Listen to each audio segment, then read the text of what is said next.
The biggest iPhone story of the year isn't about cameras, chips, or titanium. It's about a whole new form factor. Apple's first foldable iPhone, often called the iPhone Fold, is expected to arrive soon. And it could finally tackle the one problem that has haunted every foldable phone so far: the visible screen crease. For years, foldable brands have promised minimal creases, improved hinges, and better durability. But in real-world use, the crease is still there. You can see it at certain angles, and you can definitely feel it when you scroll.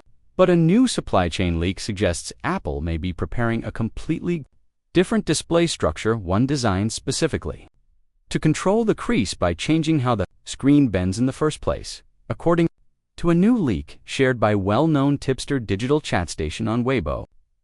Apple's first wide foldable display may use a dual-layer UTG-UFG glass design, along with self-healing glass and a seamless hinge approach.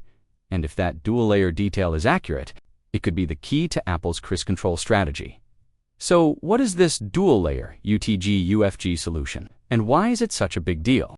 UTG stands for ultra-thin, the hardened, glass-like layer used in many modern foldables to give the screen a more premium feel and better resistance than plastic-only displays.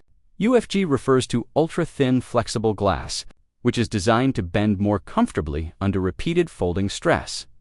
Most foldable phones on the market today typically rely on a single UTG layer that has to do two jobs at once. It must flex thousands of times without cracking, and it must protect the old panel while still feeling smooth and sturdy under your finger. That's a hard engineering compromise, because the more you optimize for bending, the less you optimize for rigidity and protection. And the more you optimize for protection, the more stress you potentially introduce when the phone folds. This is where Apple's rumored approach sounds different. The leak claims that Apple's structure could place the actual display layer in the middle of a dual-layer glass stack, and most importantly, that the display layer would not directly contact the hinge. Read that again? Because it's the whole story, the display may be partially decoupled from the hinge mechanism. In simpler terms, instead of forcing the display stack to absorb the full mechanical stress of the hinge at the fold line, Apple may be designing the screen so the hinge bends the structure in a way that reduces direct pressure and distortion on the display layer itself, and that could lead to two massive improvements: better long-term reliability and a dramatically reduced crease. The theory is straightforward.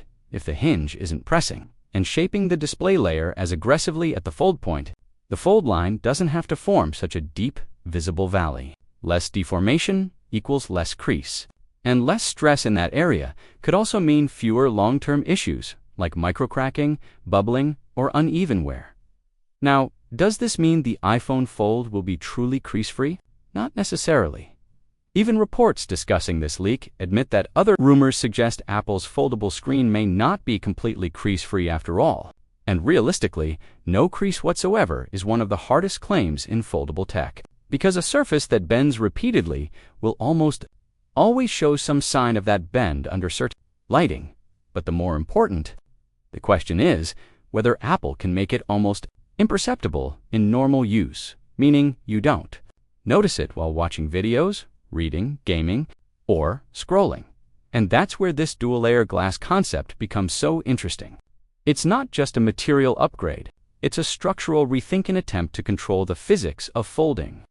Rather than simply trying to mask the crease with stronger glass dot, another major rumor tied to Apple's foldable is that it may be wider when folded compared to most existing foldables. At first, that might sound less convenient because wider can mean harder one-handed use, but there's a big advantage when unfolded. The screen could land closer to an iPad-like aspect ratio rather than the more boxy, squarish shape many foldables end up with, and that matters for real usability. A more iPad-like aspect ratio could be better for watching videos with fewer black bars, reading and browsing with a more natural layout, multitasking with more comfortable split-screen space, and using iPad-style apps and interfaces that feel less cramped. In other words, Apple's foldable might be engineered to feel like a true phone-to-mini iPad transformation, rather than just a phone that becomes a square. Now let's talk about what everyone wants to know. Release timing. Current predictions suggest Apple may unveil the foldable iPhone at its regular fall iPhone event, most likely in September. However, there's also a strong possibility the device could ship later than the rest of the lineup, potentially even as late as December. And if that happens, it wouldn't be unprecedented. Apple has done this before with major redesign iPhones. Most famously, with the iPhone X, it was announced in September but shipped later, largely to ensure the experience and software polish matched the hype. A staggered iPhone Fold launch would also make strategic sense for another reason: app optimization. A foldable iPhone isn't just a new screen, it's two different screen experiences, a cover display and a larger inner display. Developers may need time to ensure apps scale correctly, handle transitions smoothly, and take advantage of foldable multitasking features without glitches. If Apple really wants the iPhone Fold to feel like a finished premium product on day one, delaying release slightly to perfect iOS behavior and app compatibility is exactly the kind of move Apple would make. And if this foldable ends up being the most expensive iPhone ever, Apple can't afford a first-gen messy rollout. People paying top-tier pricing will expect top-tier refinement. So here's the real takeaway from this leak.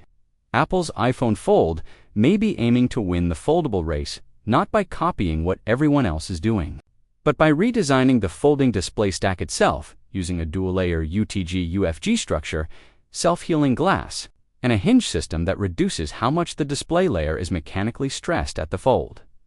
If Apple pulls this off, the iPhone Fold could deliver what foldable buyers have wanted for years: a foldable screen that looks smoother, feels more premium, holds up longer, and makes the crease far less noticeable in everyday use. And if that happens, Apple's first foldable won't just be another new iPhone. It could be the foldable phone that finally makes the crease feel like a solved problem.